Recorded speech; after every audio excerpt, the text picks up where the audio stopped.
Good morning, DXN. Welcome to DXN, the world's largest Ganoderma producer. Started its journey in Jitra, a small town in Kedah, Malaysia in 1993. Well, I'm thankful again. Nandito tayo magkakasama as DXN family. And of course, especially sa mga kalalakihan, this is a very important topic.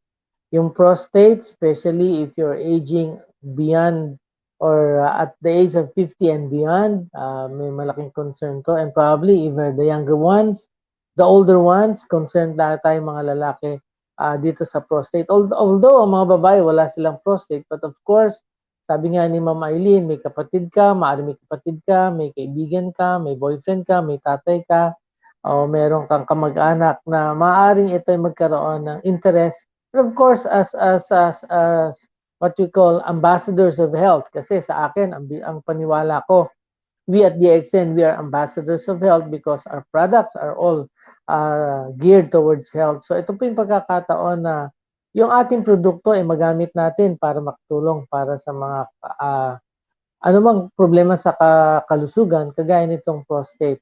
So let's start with the first slide. Yan. Okay, so yung prostate slide natin, keep your prostate happy. Next slide. Sige po. Okay, ito pong okay, itong Dachsen, alam na natin lahat yan, ano, yung integrity, trustworthiness, cheerfulness, and all about Dr. Dr. Datuk Lim Sojin. This is our founder. Probably I'll go straight to the topic ng prostate. Yan. Okay. So yung topic po natin ng prostate, unang-una, this is in coordination with the National Prostate Health Month. This is also known as the National Prostate Cancer Awareness Month. This is observed every September in some part of the world by health experts, health advocates, and individuals concerned with men's prostate health and prostate cancer. So ito po yung projection nila in 2021 that there will be more than 174,600 men who will be diagnosed with prostate cancer. And the projection is more than 31,600 will die from that disease. So ang prostate cancer po is syempre diagnosed among men. Usually it is more predominant among the elderly, mga older than 65, pero ang sabi nga nila, awareness, pagdating mo pa lang ng 50 and up, dapat medyo aware na tayo pagdating natin sa prostate cancer. So, pag-usapan na po natin yung prostate. Next slide. Yan. So, what is prostate cancer? Importante muna, ano ba yung prostate gland? Ito pong prostate gland, ito ay part ng male reproductive system. Ito po ay nasa ilalim lang ng pantog, just below the bladder, and a little bit in front ng rectum, yung pong loob ng puwet natin. So, ito kadalasan, ang prostate cancer po ay nakikita to sa older men. Pero yung prostate po, lahat ng lalaki may prostate. Kaya pagka yung sinabi, ay may prostate ka ba? Tinanong ka, lalaki ka, may prostate. Definitely may prostate ka. Pero yung cancer is a different issue. Ang prostate po, this is a small gland, para lang siyang walnut, para siyang kastanyas na maliit lang. At ang trabaho nito ay para mag-nourish at saka magtulong na i-transport yung sperm palabas sa lalaki. Now, ito po isa sa mga pinaka-common na pinagmumula ng cancer o nagkakaroon ng cancer sa mga kalalakihan. Kaya nga dapat maging aware po tayo dito at magkaroon tayo ng pag-iingat. So, ang cancer po sa prostate, ito po ay nag-uumpisa na may mga simptomas tayo mararamdaman at dapat maging aware tayo dito so that pag naramdaman natin ito, magkaroon na tayo ng tinatawag nating diligence. Yung bang magkaroon na tayo ng high level of suspicion, lalong-lalo na kung tayo ay nasa 50 years old and above na. So ano ba yung mga warning signs? Para maingatan naman natin, baka naman may prostate problem na ako. Hindi naman lahat ng problema sa prostate ay cancer kagad. But what are the warning signs if you have prostate cancer? Now, una, ang mga pinaka-common po, yung pain and discomfort during urination. Yung bang para kang laging masakit pag-ihi, binabalisaw-saw ka, yan po yung yung isa sa mga common symptom. Yung iba naman, merong madalas na pag-ihi o yung tinatawag na frequent urination. Kadalasan po sa gabi. Although hindi naman pagka madalas ka umihi sa gabi, ibig sabihin may prostate cancer ka na. It could be something else. Pero isa po to sa mga senyales. Ang isa sa pinaka-common, yung tinatawag nating dribbling ng urine. Ano yung dribbling? Mahirap mag-umpisa, mahirap din matapos. Parang atras-abante yung ihi mo. 'Di ba? Yung ang tagal mo nang nakatayo, ha? Ihing-ihi ka na pero ang tagal niya lumabas. Ha? Ngayon, pagkatapos niya lumabas, akala mo tapos na, ayun pala merong pang lalabas uli. 'Di ba? So, 'yan yung tinatawag nating on and off na parang urination, parang dribbling siya. Mag-uumpisa, ang hirap, matatapos, hindi mo alam, tapos na, meron pa, babalik uli. So, pag ganun siya, isa sa mga simptomas ito ng prostate. And then, isa sa mga pinaka nakikita natin common ay yung tinatawag nating erectile dysfunction or ED or ED. Erectile dysfunction, nagkakaroon ng difficulty ang kalalakihan na magkaroon ng functional erection. Kaya sabihin nila, ay wala na. Laos na si Manoy. Hindi na kaya. Mahina na ang tuhod. Now, isa po sa mga problema din ng prostate cancer, at ito isa sa mga talagang warning signs, if you see blood in your urine, huwag mo isipin lang na infection lang. Lalong-lalo na kung ikaw ay nandun na sa elderly stage, you are 50 and above, 60 and above, consider na rin natin ang problema sa prostate. At kung nararamdaman natin na unti-unti yung tulo ng ihi natin, parang mahina na, wala ng pressure. Yan po, isa mga sinyalis yan, ano? And then, minsan, meron tayong problema na nararamdaman natin na masakit dun sa pagitan ng puwet natin at saka sa mga kalalakihan, yung ilalim ng ating balls, yung pagitan na yun, tinatawag na perineum, ano? Dun sa paligid na yun kasi, nandun nakatapat halos yung prostate. So, kung minsan meron parang masakit dyan na hindi mo maintindihan, na parang nadudumi ka, na masakit, na hindi naman, ano? So, ito yung problema ng kadalasan nararamdaman natin. And of course, sometimes it radiates to your lower back. Parang akala mo back pain lang, akala mo binabalak ka lang. At isa sa highlight po ng mga cancer, of course, is yung dramatic loss of weight. Pag sinabi kong dramatic, ibig sabihin, hindi basta pumayat ka lang, yung sa isang buwan, mga 10 kilo, yung talagang ang bilis ng bagsak ng iyong timbang. So ito po yung mga senyales na dapat nating tingnan para tayo ay magkaroon ng awareness o magkaroon man tayo ng duda o suspecha. And of course, bukod sa mga warning signs, meron tayong tinatawag na mga risk factors. Yan, isa dyan yung tinatawag nating older age. Usually, sabi nila dati at the age of 40 and above. Commonly at the age of 50 and above. Pero ang lalaki po talagang kadalasan, once you hit that upper middle age, 50s, mid-year na, talagang marami nang lumalabas. At isang problema talaga sa kalalakihan yung prostate, no? It could be an enlargement, it could be an infection, pero ang pinakaayaw natin is yung cancer, of course. So, merong mga lahi na mas prone o mas sila ay madaling magkaroon ng prostate. Usually, ito makikita natin sa mga black people, ano? Malaki ang kanilang risk. Halos kadalasan, pag talaga mga black, talagang pag nagka-cancer sila sa prostate, medyo matindi at saka advanced kaagad. Madaling lumala. And then, of course, titingnan natin yung family history. Kung merong sa pamilya ninyo na nagkaroon na ng prostate cancer o madalas sa lahi ng pamilya nyo na merong breast cancer, then maaaring ikaw, kung ikaw yan, medyo meron kang risk na magkaroon ka ng prostate cancer. Kaya dapat nag-iingat at dapat mamaya pag-uusapan natin ano yung mga dapat ingatan pag tayo ay may prostate o ayaw natin magka-prostate cancer. Ang isa din po sa risk factor is obesity. Sa people who are obese, mga 30, mahigit ang yung tinatawag na body mass index. Pag lumampas ka na ng 30, obese ka na.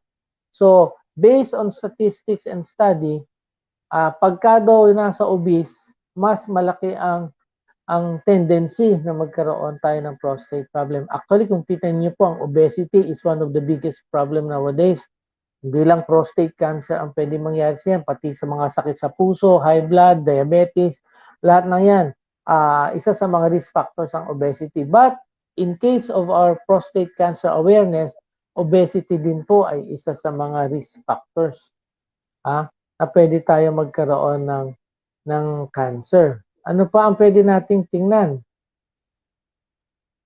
Ano yung mga pwedeng maging complication ng ating early detection tayo muna. Early detection. So kung titingnan natin yung early detection, ang screening, ang isa sa ang pinaka-common talaga, dalawa itong nakalagay dito, yung PSA, yung prostate specific antigen, at saka yung digital rectal exam.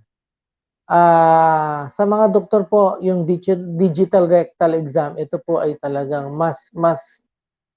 kumbaga, ito yung benchmark o ito yung mainstay na sa mga urologists, pag mag-check talaga sila ng prostate, hindi pwede yung walang digital rectal exam o yung DRE na tinatawag nila. Ito po ipapasok yung finger na may gloves na merong lubricant doon sa may puwet at doon lang sa ibabaw ng puwet at medyo sa likod ng pantog makakapa na yung prostate doon. So kinakapa siya, kung smooth siya, walang problema. Kung medyo malaki siya, makakapa mo siya. Kung may mga bukol-bukol siya, makakapa mo rin. Kung may matigas, makakapa mo rin. Now, another test na hindi ka na i-rectal exam is yung tinatag na prostate-specific antigen. So ito po, merong normal level ito. Pag lumampas ka pataas ang normal level, mas mataas, mas delikado, pero hindi naman siya po ganun ka-specific. Hindi porke mataas ang PSA level mo, may cancer ka na kagad. Pwede itong infection, pwede itong enlargement lang, pwedeng namamaga lang yung prostate mo. But these are part of your early detection at saka yung tinatawag nating para magkaroon tayo ng diagnosis o magkaroon tayo ng duda at magkaroon tayo ng final diagnosis. Now, ano ba yung talagang final diagnosis? Well, pagdating po sa cancer talaga, ang pinaka-specific na diagnosis natin dyan, pag pumunta kayo sa urologist, mataas ang PSA mo, sa DRE, nakapa nila, parang hindi maganda yung kapa, then they would suggest na gumawa ng biopsy. And then, yun po yung pinaka-specific. Pag nakita sa biopsy na talagang mayroong mga cancerous cells, then doon ka madadiagnose specifically as prostate cancer. Pero yung medyo nakapalang na malaki sa rectal exam at saka medyo mataas ang PSA, hindi automatic yan na prostate cancer. Kaya wag po tayong kabahan kagad. Ang pinaka-importante when we do these exams as part ng ating parang annual check-up or yung parang preventive check-up natin, pag medyo merong abnormality dito, punta kagad tayo sa urologist natin. Para kung kailangan mag-biopsy. Baka naman namamaga lang yan, makukuha yan ng mga gamot at saka ng ating mga supplement which we will be discussing later on. Okay? So ano pa yung susunod? Next slide. Now, punta tayo sa complications. So ano ba yung complication? Unang-una, ang isang problema nga natin dyan, ay yung merong kadalasan na associated pain kasi ito ay pwedeng kumalat sa iba't ibang parte ng ating katawan. Pwedeng sa pantog, sa bladder, pwedeng sa ating dugo, kumalat ito at saka sa mga kulani natin. So pwedeng makarating ito sa buto natin at saka sa ibang parte ng ating katawan. Well, yung iba, pagka talagang kumakalat, walang ibang option para hindi siya kumalat, ay tinatanggal na nila yung pinanggagalingan. So nagkakaroon ng surgery, yung portion ng genital area pag medyo malaki na yung prostate at talagang cancerous, tinatanggal yung prostate. Kung kailangan mong alisin yung kaduktong ng prostate dahil kumakalat na doon, which is going to your male organ, yung iba tinatanggal na rin pati male organ. Pero that will come sa mga later stage. Ano yung ibang mga complication makikita natin? Yung tinatag natin incontinence. So, sa mga may prostate cancer, hindi lang sa prostate cancer, dun sa may tinatawag nating mga enlargement, meron silang parang nahihirapan sila i-control yung pag-ihi nila. Kaya kung minsan, inaabot sila ng pag-ihi, nababasa yung kanilang mga underwear, pati mga damit nila. Kaya yung iba, pagka talagang may incontinence na, nagre-resort na sila, gumagamit sila ng mga disposable diapers. Kasi kung minsan, hindi ka naaabot sa CR, pag talagang lalabas na, pag naramdam mo lalabas na, wala nang pigil-pigil, labas na. Yun ang incontinence. Now, isa pa sa problema is yung erectile dysfunction. Di ba? So, pag erectile dysfunction, alam naman natin, yan yung nagiging parang frustration ng karamihan ng kalalakihan. Although may mga solusyon tayo dyan, but when you have early erectile dysfunction, dapat magkaroon ka na rin ng duda na ito ay galing sa prostate. Kasi may effect ito sa mga hormones natin, kaya nagkakaroon ng problema sa erection. At saka minsan, pag may mga ginawa ng mga procedure sa prostate mo, yan din, nagkakaroon ng erectile dysfunction. Although, pagdating sa erectile dysfunction, marami tayong remedyo dyan. Mamaya, pag-usapan natin kung magtatanong kayo regarding sa erectile dysfunction. Now, paano natin po ipiprevent? Siyempre, importante, kung meron mang mga treatment, mas maganda yung prevention. Ayaw na natin dumating doon na magkaroon pa tayo ng prostate cancer. So, how to prevent having prostate cancer? Sige po, next slide po tayo. Yan, how to prevent.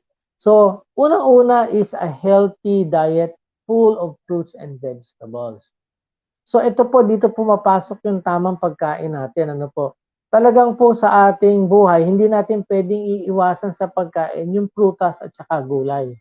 Kasi po, nasa prutas at gulay, yung mga sariwang prutas at gulay, at syempre, mas maganda yung organic, yung hindi masyadong tinatawag nating genetically modified. Kaya ngayon nga, siguro kung dahil pandemic, tayo nasa bahay lang, may mga plantito-plantita dyan. Imbis na bulaklak-bulaklak ang itanim nyo, magtanim na rin kayo ng gulay. Lalong-lalo na sa mga kalalakihan kasi very good to sa prevention ng ating prostate cancer. So maganda, maraming prutas, maraming gulay, and then yung whole grain, yung mga whole wheat natin na tinapay, and then yung mga unpolished rice natin, magaganda yan. Kasi dito po sa mga pagkain ito, maraming sustansya tayo nakukuha para yung ating katawan ay lumakas. Okay, pangalawa, sabi niya, choose healthy foods over supplements. Ay sabihin niyo, ba tayo sa DXN supplements? Alam niyo po, ang tinutukoy na supplements dito, yung mga synthetic vitamins na nabibili mo sa kapaligiran. Yung iba kasi hindi kumakain, vitamins ng vitamins ng ganito, ng ganyan. Yung mga nabibili nila sa counter, well, hindi po ito sufisyente. Kailangan po, okay lang mag-vitamins, walang masama mag-vitamins, pero kailangan po, meron tayong tamang sustansya ng tunay na pagkain. Kumakain po tayo ng maayos. Kasama po yan. Of course, para maganda ang trabaho ng ating katawan, bukod sa tamang pagkain, dapat meron tayong magandang ehersisyo. Exercise po, ito po pinagaganda yung talagang pangkalahatan nating kalusugan because yung exercise mo, pinagaganda niya yung iyong blood circulation. Pinagaganda niya yung metabolism mo, pinapawisan ka. So, ibig sabihin, even yung mga waste ng katawan mo, yung mga toxins ng katawan mo, na itatapon mo yan. Diba? At pati sa pamamagitan ng exercise, kasi isa sa mga risk factors natin ng prostate is obesity.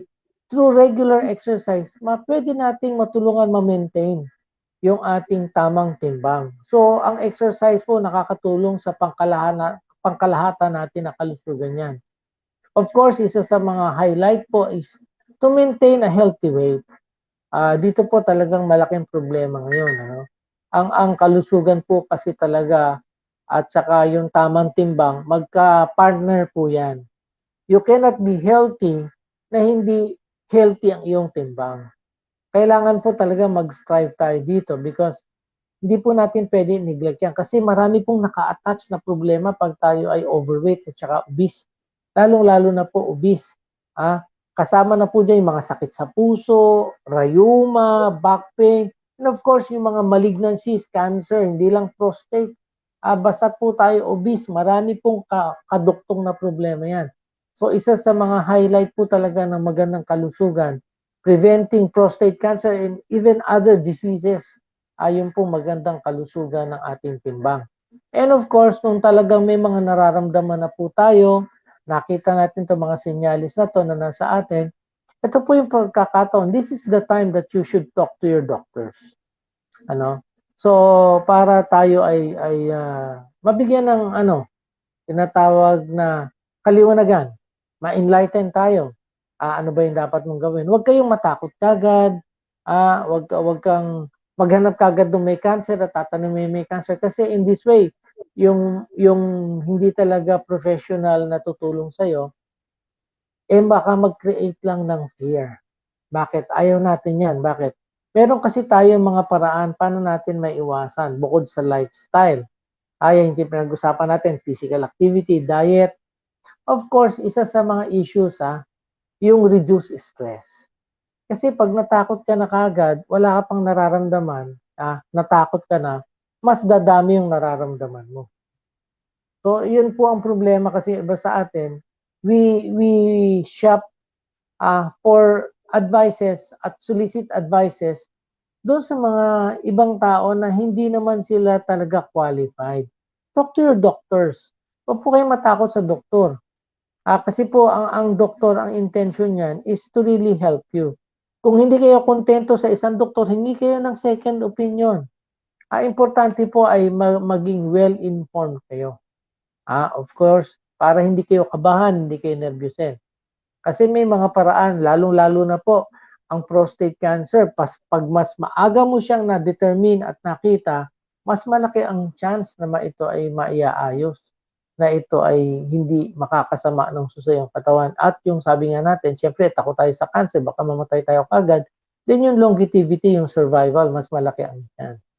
O ano pa yung mga prevention natin? Diet, may mga medications po that can aggravate yung symptoms. So, ito po, kailangan sa doktor nyo ito itatanong.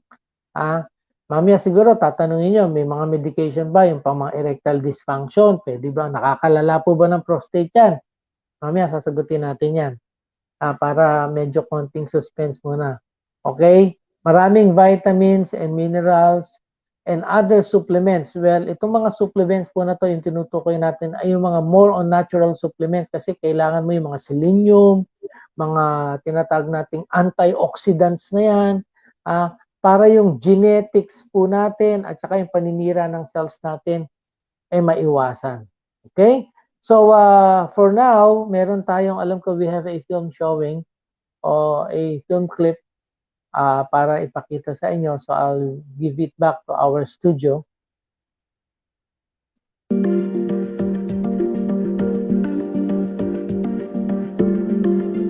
Benign prostatic hyperplasia, or BPH for short, affects about half of all men over the age of 50 and up to 90% of men over the age of 80. Two of the main risk factors for BPH are advancing age and a family history of the disease, neither of which you can change. Even though you can't control all of the risk factors associated with it, there are a number of things you can do in order to reduce your chances of developing BPH.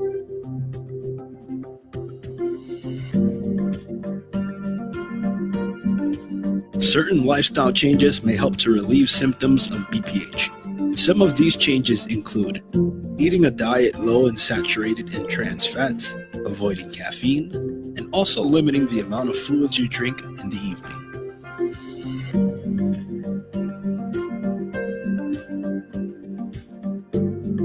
Relaxation has many physical benefits, and it's also helpful for managing the symptoms of BPH. Reduce stress by exercising regularly and practicing relaxation techniques such as meditation.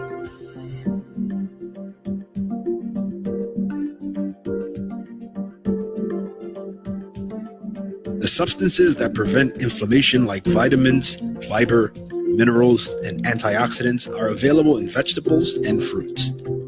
It has been proven that potent phytonutrient-rich foods can decrease the chances of developing BPH.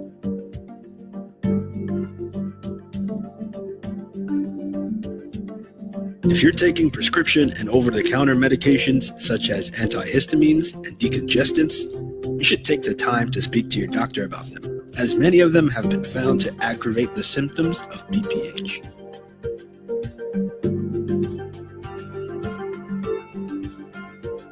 Numerous studies have shown a link between being overweight and having a high risk of BPH. Excess weight around the waist and hips is especially associated with a greater risk of the disease. If you are experiencing symptoms of BPH and would like to learn more about this condition, please visit our website today at prostatecancer911.com.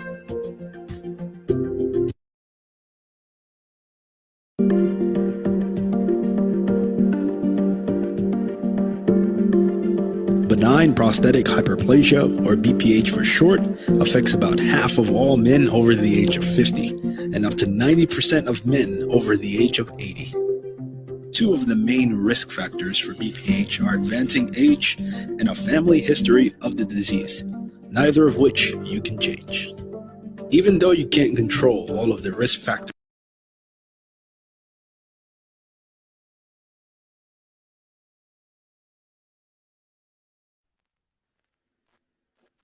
Okay, we're back. So ito po yung statistics natin ng prostate cancer, no? So according to sa latest World Health Organization, published ito 2018, itong prostate deaths in the Philippines, umabot po siya ng 3,319. Or it's 54 or 0.54% ng total deaths ng population. Ang death rate natin yan lumalabas at around 14.97. At sa buong mundo po, we rank 104th pagdating po sa death pertaining to our prostate cancer. So, importante po talaga sa prostate to keep your prostate happy. Alamin natin yung mga tamang information para magkaroon tayo ng hindi lamang awareness, kundi magkaroon tayo ng pananggalang para maiwasan natin itong prostate cancer. Of course, yung sinabi kanina, benign prostatic hyperplasia, ito po kadalasan tumatama sa mga kalalakihan. Pero hindi pa ho ito cancer. May mga kaya nga tinag na benign. Pero ito po pag napabayaan natin at laging nagkakaroon ng problema yung ating prostate at yung mga tinatag nating risk factors ay lagi tayo exposed, then malaki ang tsansa na magkakaroon tayo o pwedeng magkaroon tayo ng prostate enlargement. Now, kagandahan po, next slide. Next slide po. Next slide, please.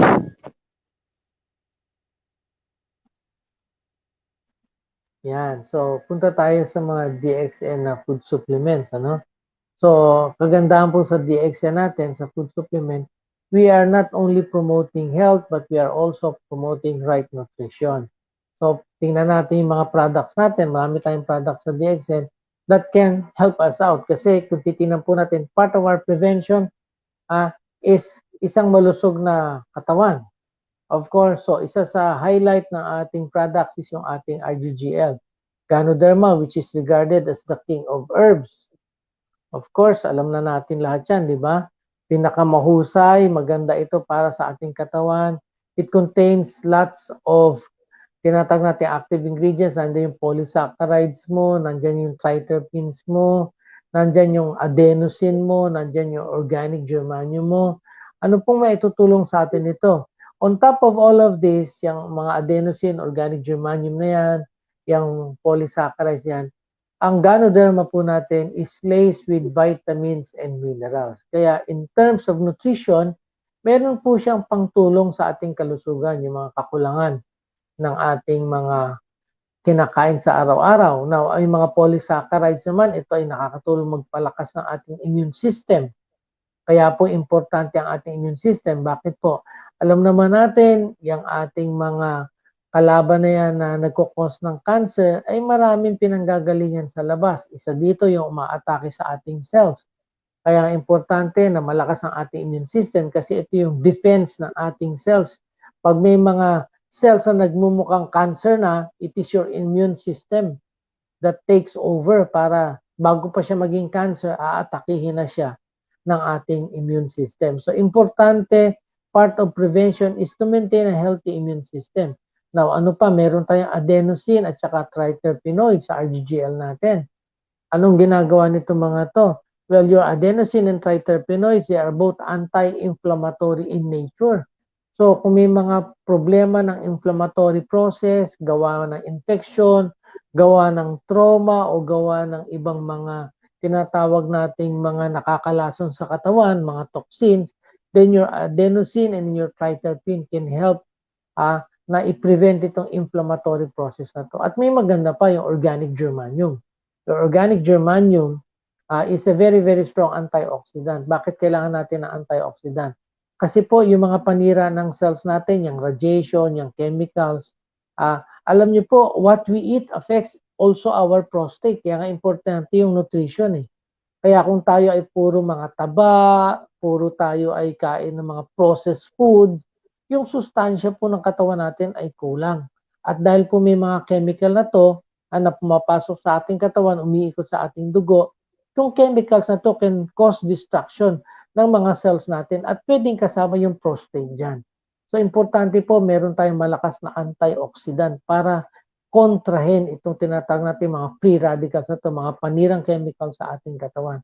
So, ang ating RGGL po, which contains organic germanium, is very strong and very potent pagdating sa antioxidant power niya because organic germanium is one of the most potent antioxidant. Now, we have our spirulina. Sige po, next slide. Next slide po. Yan, ang spirulina po, ito nga kung sabihin natin, ito ay complete food. Bakit? Marami pong sustansya to na ang maganda po sa spirulina, halos kompleto siya. Meron siyang amino acids, meron siyang tinatawag natin na nutrients na pwedeng magpalusog sa ating katawan. May chlorophyll din siya na pwedeng magpapula sa ating dugo, kagaya ng sa malunggay, kung gusto niyo malunggay, di ba? Pero mas maganda yung spirulina kasi mas madali po siyang ma-absorb.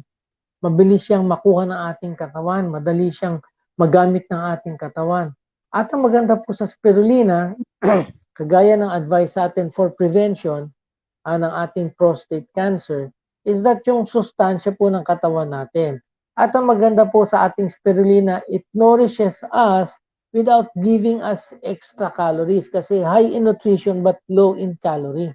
So, tumbok natin yung dalawang prevention dito, yung masustansya, at the same time, kung low calorie siya, pwede siyang makatulong sa atin, maka-augment sa pagpapababa natin ng timbang, pag-maintain natin ng healthy weight. Di ba? So, importante rin yung ating spirulina that we can take it regularly. At ang kagandahan po nito, ang ating spirulina, we cultivate our own spirulina.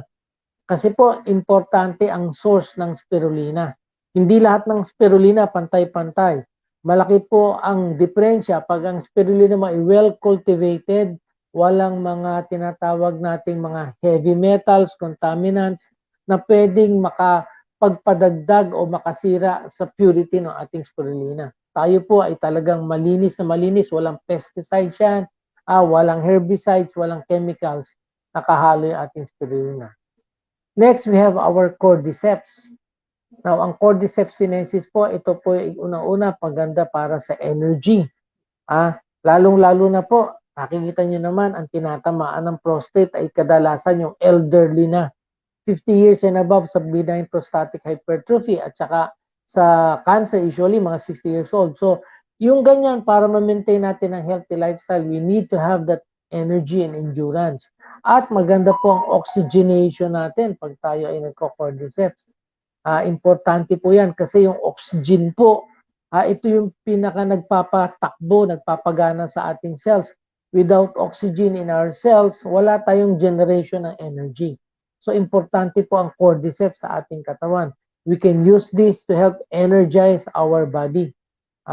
Of course, mas maganda kung ito ay nasa cordipine kasi yung cordipine may cordyceps na at meron pang pineapple na merong enzyme because bukod sa itong enzyme na to ay nagpa-facilitate ng magandang panunaw natin. So, ibig sabihin, pag may maganda kang panunaw because of the enzyme, yung kinakain mong sustansya mas napapakinabangan ng iyong katawan. At the same time, ang ating pong cordipine, meron siyang bromelain, meron siyang mga enzymes na nakakatulong makatunaw kagad ng ating pagkain, kaya nakuha natin sustansya. At the same time, ang pineapple po, meron siyang kasamang anti-inflammatory benefit. So again, ito pong cordipine, pwedeng makatulong sa atin in terms of prevention ng ating mga tinatawag na para makaiwas tayo sa ating prostate cancer. Now yan, cordyceps. Of course, we have our tiger milk mushroom. Ito maganda tong tiger milk mushroom na to. Bakit? Maganda siya sa ating diet. Maganda siya sa absorption ng sustansya sa ating katawan.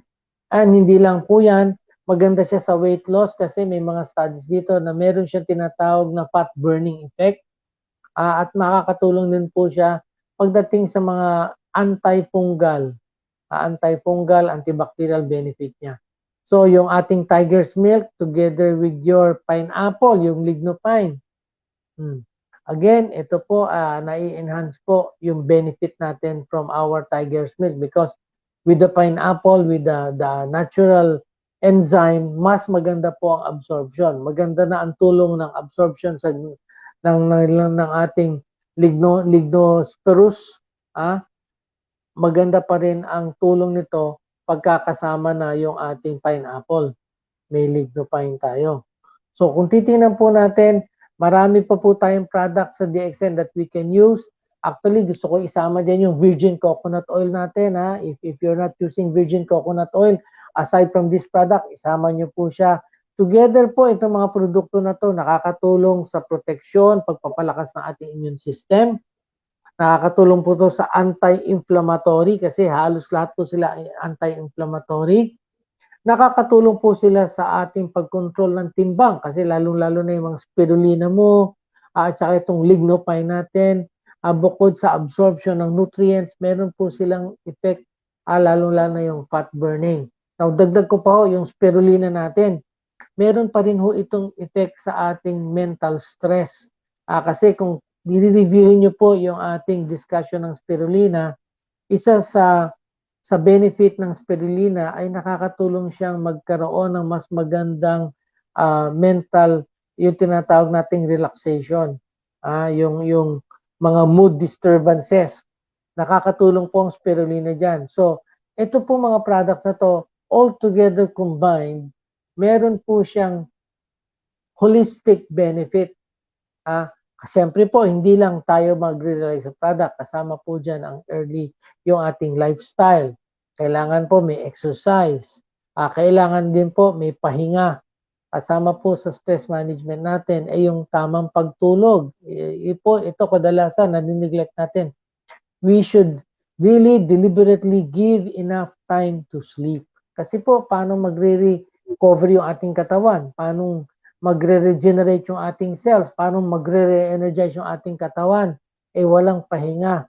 Tandaan po natin, ang ating katawan po, critical po yung before midnight around 10 to 11 na makatulog ka na, kasi po yan yung time na ang katawan natin ay nagre-recover. Huwag yung tulog mo ng umaga na, tapos pipilitin mong tanghaliin. That is not healthy. Kasi hindi yan yung natural body clock mo. Based on our body clock, itong oras na to between midnight o near midnight, ito po yung oras na nagre-regenerate, ito po yung oras na nagre-replenish ng energy ang ating katawan.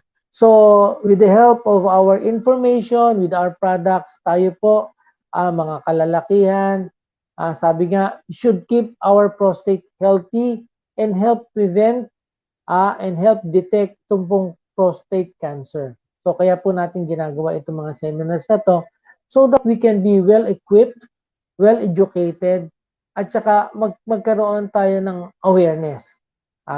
Kasi po, this problem may come to us na hindi natin nalalaman. Lalong-lalo na po sa ating mga kalalakihan.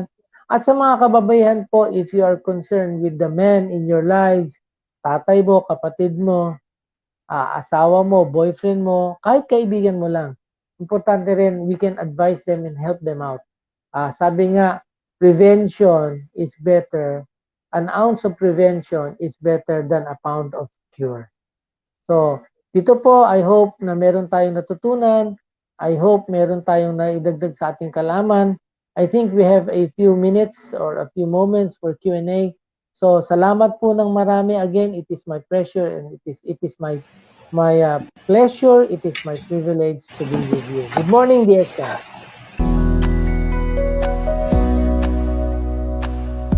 Make sure you find the time and spend some money for your health before it is too late. DXN products help your body to maintain optimal health. Give them a try, and you will feel the benefits of DXN products in a more natural way. Thank you for spending your time with us.